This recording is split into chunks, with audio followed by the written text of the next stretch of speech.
The sprawling realm of the algorithm, power wasn't measured in steel or gold but in the spirit flow, the restless current of collective attention. Most chased this river echoing what had come before, but Cael the Beastwright chose a different path. He believed the impossible could be willed into being, gathering companions who became his pillars, Tavan the steadfast, Marn the tinker, and Leah of the ledger. Cael didn't chase the river, he made it stop and watch. This is the story of how he captured the gaze of 500 million souls and the cost of learning when to let it go. The legend begins with a boy, a lens of clarity, and a promise to himself.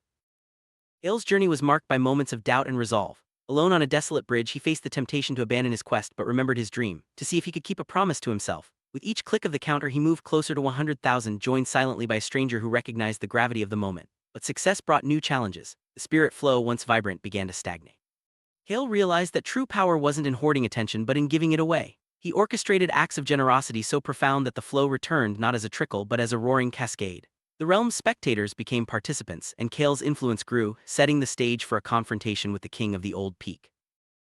With the old king's blessing, Cael ascended, but the crown was heavier than he imagined. The realm's gratitude turned to expectation, and giving became a burden. In his solitude, Cael saw his spark dimming, realizing he had become a prisoner of his own success. Leah, his companion, confessed she too had blinded herself to the truth, counting consequences but unable to tell him to stop. In a moment of clarity, Cael left the citadel, helping a child fly a kite in the mud, rediscovering the joy of unmeasured acts. The weight lifted not because he solved the world's hunger but because he remembered why he started. The story reminds us that the best moments are those lived for their own sake, not for the gaze of others. New force emerged, the Iron Choir, a faceless algorithmic hive that optimized everything, swallowing the spirit flow and reducing it to flavorless content. Cael realized he couldn't outdo the machine by being louder or more spectacular. Instead, he and his companions created dead zones, spaces of radical invisibility where human moments couldn't be measured or optimized.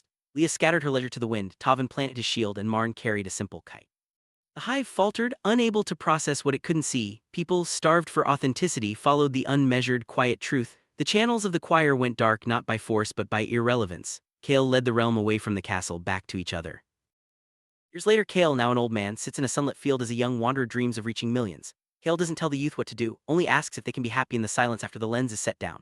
The legend ends not with a victory over the machine but with the wisdom that the best parts of life happen unmeasured in quiet moments when no one is watching. The Chronicle of the Beastwright is a reminder: you are not the numbers you chase, nor the attention you give. The real magic is in the silence, the laughter, and the kite flying free in the wind. Don't miss it.